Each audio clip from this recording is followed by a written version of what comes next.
नमस्कार दोस्तों, आप लोगों का द बुक्स क्लब में स्वागत है। मित्रों, आज हम आपके लिए वन्य जीव संरक्षण अधिनियम 1972 से रिलेटेड कुछ महत्वपूर्ण क्वेश्चन लेके आए हैं जो आने वाले एग्जाम के लिए बहुत ही महत्वपूर्ण हैं। कोशिश ये की जाएगी कि ये सारे क्वेश्चन इसी वीडियो में अच्छी तरीके से याद कर लिया जाएगा।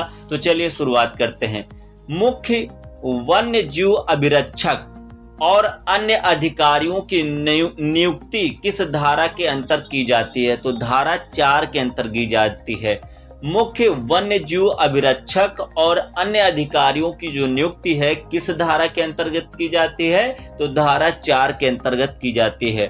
वन्य जीव संरक्षण अधिनियम 1972 का महत्व है जीवों के संरक्षण में, वनस्पतियों के संरक्षण में, पक्षियों के संरक्षण में। ये सभी जब ये क्वेश्चन पूछा जाता है कि वन्य जीव संरक्षण अधिनियम 1972 का महत्व क्या है, तो ये क्या करता है? ये जीवों का संरक्षण करता है, वनस्पतियों का संरक्षण करता है और पक्षियों का संरक्षण करता है। इन सभी का संरक्षण करता है। नेक्स्ट देख लेते हैं। वन्य जीव संरक्षण अधिनियम 1972 की धारा 2 के 1 में पशु शब्द के अंतर्गत शामिल कौन?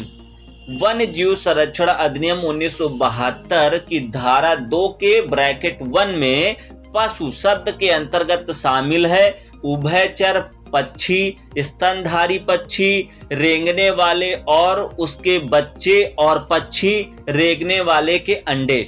उपरोक्त सभी क्या है? पशु शब्द के अंतर्गत आते हैं। वन्य जीव संरक्षण अधिनियम 1972 की धारा 2 के ब्रैकेट 1 में पशु शब्द के अंतर्गत शामिल है उभयचर पक्षी, स्तनधारी, रेंगने वाले और उसके बच्चे और पक्षी रेंगने वाले के अंडे। उपरोक्त सभी क्या हैं? ये वन्य जीव संरक्षण अधिनियम के धारा 2 के ब्रैकेट 1 में पशु शब्द के अंतर्गत आते हैं। नेक्स्ट देख लेते हैं।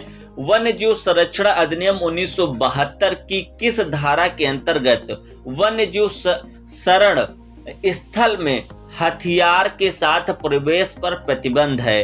तो धारा 31 के अनुसार वन्य जीव संरक्षण अधिनियम 1972 की किस धारा के अंतर्गत वन्य जीव शरण स्थल जहां पर वो रहते हैं में हथियार के साथ प्रवेश पर प्रतिबंध है? तो ये बहुत ही महत्वपूर्ण क्वेश्चन है। धारा 31 के अनुसार जहां पर वन्य जीव संरक्षण स्थल है वहां पर हथियार लेकर प्रवेश नहीं कर सकते हैं। वो किस धारा के थ्रू? तो धारा 31 के थ्रू वन्य जीव संरक्षण अधिनियम की धारा 31 के अंतर्गत वन्य जीव शरण स्थल में हथियार के साथ प्रवेश होने पर प्रतिबंध है। बहुत महत्वपूर्ण क्वेश्चन है। अगला देख लेते हैं। वन्य जीव संरक्षण अधिनियम 1972 की किस धारा के अंतर्गत केंद्र सरकार की क्षेत्रों को अभयारण्य या राष्ट्रीय उद्यान के रूप में घोषित करने की शक्ति है? धारा 38 के अनुसार। धारा 38 के अनुसार केंद्र सरकार को वन्य जीव संरक्षण अधिनियम 1972 की धारा 38 के अंतर्गत केंद्र सरकार की क्षेत्रों को राष्ट्रीय उद्यान के रूप में घोषित करने की शक्ति है। जब पूछा जाता है किसी भी क्षेत्र को राष्ट्रीय उद्यान के रूप में केंद्र सरकार किस धारा के द्वारा घोषित कर सकती है? तो धारा 38 के द्वारा। और धारा 37 में कहा गया है कि जहां पर वन्यजीव शरण स्थल बना है वहां पर आप हथियार लेकर प्रवेश नहीं कर सकते हैं क्योंकि प्रतिबंधित है। नेक्स्ट देख लेते हैं। राष्ट्रीय उद्यान की घोषणा राज्य सरकार वन्य जीव संरक्षण अधिनियम 1972 की किस धारा के अंतर्गत आती है? तो धारा 35 के अंतर्गत आती है। जब केंद्र सरकार से रिलेटेड पूछा जाएगा तब धारा 38 होगा, लेकिन जब राज्य सरकार से पूछा जाएगा तो धारा 35 में। राष्ट्रीय उद्यान की घोषणा राज्य सरकार वन्य जीव संरक्षण अधिनियम 1972 की किस धारा के अंतर्गत आता है? तो धारा 35 के अंतर्गत आता है। और जब केंद्र सरकार की बात होगी तो धारा 38 के अंतर्गत आता है। और धारा 37 में क्या है कि जहां पर वन्य जीव शरण स्थल है वहां पर हथियार नहीं ले जा सकते हैं। नेक्स्ट देख लेते हैं। वन्य क्षेत्र की घोषणा वन्य जीव संरक्षण अधिनियम 1972 की धारा 37 के अधीन कौन करता है? तो राज्य सरकार करता है। वन्य क्षेत्र की घोषणा वन्य जीव संरक्षण अधिनियम 1972 की धारा 37 के अधीन कौन करता है? तो राज्य सरकार करता है। घोषणा कौन करता है? राज्य सरकार करता है। नेक्स्ट क्वेश्चन देख लेते हैं। वन्य जीव संरक्षण अधिनियम 1972 की धारा 5 में वर्णित विषय है प्रत्यायोजन करने की शक्ति। वन्य जीव संरक्षण अधिनियम 1972 की धारा 5 में वर्णित विषय क्या है? तो प्रत्यायोजन करने की शक्ति है। वन्य जीव संरक्षण अधिनियम 1972 की धारा 5 में वर्णित विषय क्या है? प्रत्यायोजन करने की शक्ति। वन्य जीव संरक्षण अधिनियम 1972 की किस धारा के अंतर्गत क्षतिकारक पदार्थ के उपयोग का निषेध है? तो धारा 32 के थ्रू जो है वन्य जीव संरक्षण अधिनियम 1972 की धारा 32 के अंतर्गत क्षतिकारक पदार्थों के उपयोग का निषेध है। पूछा जाता है कि वन्य जीव संरक्षण अधिनियम 1972 की किस धारा के अंतर्गत क्षतिकारक पदार्थ के उपयोग का निषेध है? तो धारा 32 के अनुसार जो है क्षतिकारक पदार्थ के उपयोग का निषेध है। नेक्स्ट क्वेश्चन देख लेते हैं। वन्य जीव संरक्षण अधिनियम 1972 में कुल धाराओं की संख्या कितनी है? तो कुल 66 धाराएं हैं। वन्य जीव संरक्षण अधिनियम 1972 में कुल धाराओं की संख्या कितनी है? तो कुल 66 धाराएं हैं। वन्य जीव संरक्षण अधिनियम 1972 के अंतर्गत आग लगाने पर प्रतिबंध किस धारा में वर्णित है? तो धारा 30 में। बहुत ही महत्वपूर्ण क्वेश्चन है। वन्य जीव संरक्षण अधिनियम 1972 के अंतर्गत आग लगाने पर प्रतिबंध किस धारा में वर्णित है? तो धारा 30 में वर्णित है।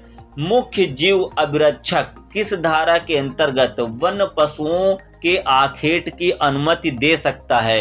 तो धारा 11 के अनुसार दे सकता है। मुख्य जीव अभिरक्षक किस धारा के अंतर्गत वन्य पशुओं की आखेट की अनुमति दे सकता है? तो धारा 11 के अनुसार आखेट करने की अनुमति दे सकता है। कलेक्टर की शक्ति का वर्णन वन्य जीव संरक्षण अधिनियम 1972 की किस धारा में वर्णित है?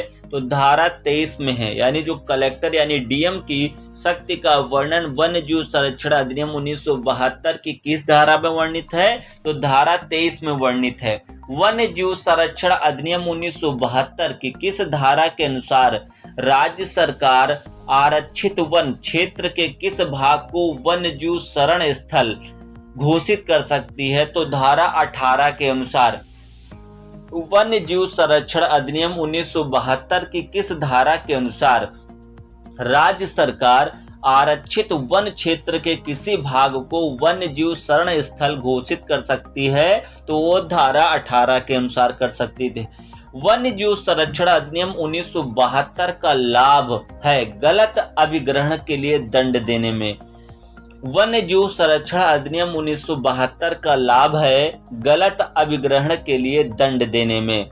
केंद्र सरकार की नियम बनाने की शक्ति अधिनियम की किस धारा में वर्णित है? तो केंद्र सरकार धारा 63 के अंतर्गत जो है नियम बना सकती है। केंद्र सरकार की नियम बनाने की शक्ति अधिनियम की किस धारा में वर्णित है? तो धारा 63 में जो है केंद्र सरकार जो है शक्तियां बना सकता है। राज्य सरकार के नियम बनाने की शक्ति अधिनियम की किस धारा में है? तो धारा 64 में है। और केंद्र सरकार के नियम बनाने की शक्ति किस में है? धारा 63 में है। निम्न में से किस केंद्र शासित प्रदेश की जनजाति को वन्य जीव संरक्षण अधिनियम 1972 के अनुसार आखेट का अधिकार है? तो अंडमान निकोबार जो केंद्र शासित प्रदेश है इसको जो है वन्य जीव संरक्षण अधिनियम 1972 के अनुसार आखेट का अधिकार है। किसे? अंडमान निकोबार को। बहुत ही महत्वपूर्ण क्वेश्चन है। निम्न में से किस केंद्र शासित प्रदेश की जनजाति को वन्य जीव संरक्षण अधिनियम 1972 के अनुसार आखेट का अधिकार है? उसे अंडमान निकोबार केंद्र शासित प्रदेश की जनजाति को। वन्य जीव संरक्षण अधिनियम 1972 देश में कब लागू हुआ था? तो 9 सितंबर 1972 को लागू हुआ था। वन्य जीव संरक्षण अधिनियम 1972 देश में कब लागू हुआ था? 9 सितंबर 1972 को लागू हुआ था। बहुत ही महत्वपूर्ण है कि वन्य जीव संरक्षण अधिनियम 1972 देश में कब लागू हुआ था? 9 सितंबर 1972 को। वन्य जीव संरक्षण अधिनियम 1972 लागू नहीं है। कहां पर? जम्मू और कश्मीर में। अभी तक इस क्वेश्चन का आंसर यही था, लेकिन चूंकि केंद्र शासित प्रदेश बन गया है इसलिए संपूर्ण भारत में है। वन्यजीव संरक्षण अधिनियम 1972 लागू नहीं है, जो बताया जा रहा है इस क्वेश्चन में कि जम्मू और कश्मीर में, लेकिन वर्तमान में हमने जो बताया कि ये संपूर्ण भारत में है। क्यों? क्योंकि ये केंद्र शासित प्रदेश बन गए हैं, इसलिए ये जो है सब जगह पर लागू है। तो चलिए एक बार महत्वपूर्ण क्वेश्चन है तो इनके रिवीजन कर लेते हैं। मुख्य वन्य जीव अभिरक्षक और अन्य अधिकारियों की नियुक्ति किस धारा में अंतर्गत की जाती है? तो धारा 4 के अंतर्गत की जाती है। वन्य जीव संरक्षण अधिनियम 1972 का महत्व क्या है? जीवों का संरक्षण, वनस्पतियों के संरक्षण और पक्षियों का संरक्षण, ये सभी वन्य जीव संरक्षण अधिनियम 1972 का महत्व है।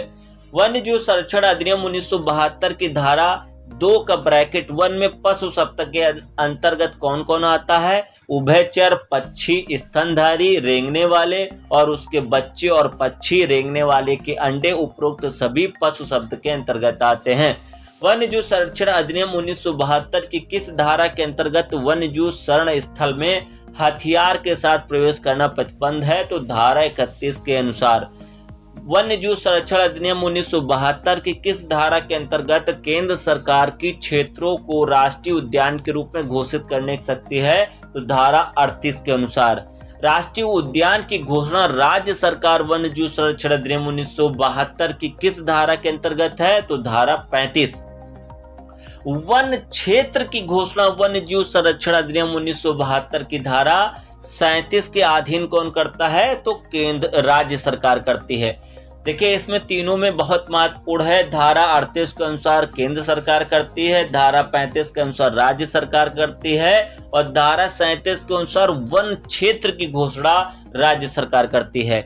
वन्यजीव संरक्षण अधिनियम 1972 की धारा 5 में वर्णित विषय क्या है? प्रत्यायोजन करने की शक्ति। वन्यजीव संरक्षण अधिनियम 1972 की किस धारा के अंतर्गत क्षतिकारक पदार्थ के उपयोग का निषेध है? तो धारा 32 के अनुसार। वन्यजीव संरक्षण अधिनियम 1972 में कुल धाराएं कितनी है? तो कुल 66 धाराएं हैं। वन्यजीव संरक्षण अधिनियम 1972 के अंतर्गत आग लगने पर प्रतिबंध किस धारा में वर्णित है? आग लगाने पर, तो धारा 30 में। मुख्य जीव अभिरक्षक किस धारा के अंतर्गत वन्य पशुओं के आखेट की अनुमति दे सकता है? तो धारा 11 के अनुसार आखेट करने की अनुमति दे सकता है। कलेक्टेड यानी कलेक्टर की शक्ति यानी डीएम की शक्ति का वर्णन वन्य जीव संरक्षण अधिनियम 1972 की किस धारा में वर्णित है? तो धारा 23 में वर्णित है। वन्य जीव संरक्षण अधिनियम 1972 की किस धारा के अनुसार राज्य सरकार आरक्षित वन क्षेत्र के किसी भाग को वन्य जीव शरण स्थल घोषित कर सकती है? तो धारा 18 के अनुसार। वन्य जीव संरक्षण अधिनियम 1972 का लाभ है गलत अभिग्रहण के लिए दंड देने में। केंद्र सरकार की नियम बनाने की शक्ति अधिनियम किस धारा में है? तो धारा 63 में है। राज्य सरकार की नियम बनाने की शक्ति अधिनियम की किस धारा में है? तो धारा 64 में है। निम्न में से किस केंद्र शासित प्रदेश की जनजाति को वन्यजीव संरक्षण अधिनियम 1972 के अनुसार आखेट का अधिकार है? तो अंडमान निकोबार केंद्र शासित प्रदेश की जनजाति को। वन्यजीव संरक्षण अधिनियम 1972 देश में कब लागू हुआ था? 9 सितंबर 1972 को। वन्यजीव संरक्षण अधिनियम 1972 लागू नहीं है, पहला ये क्वेश्चन पूछा जाता था तो ये जम्मू कश्मीर में लागू नहीं होता था, लेकिन चूंकि अब वो प्रदेश बन चुके हैं केंद्र प्रशासित प्रदेश, इसलिए संपूर्ण भारत में लागू है। तो मित्रों ये टॉप 20 क्वेश्चन थे जो बहुत ही महत्वपूर्ण थे। तो वीडियो अगर अच्छा लगा हो तो अपने दोस्तों को जो स्टडी ग्रुप बने उनमें शेयर करना मत भूलिएगा और लाइक शेयर कमेंट जरूर करिएगा। बहुत बहुत धन्यवाद।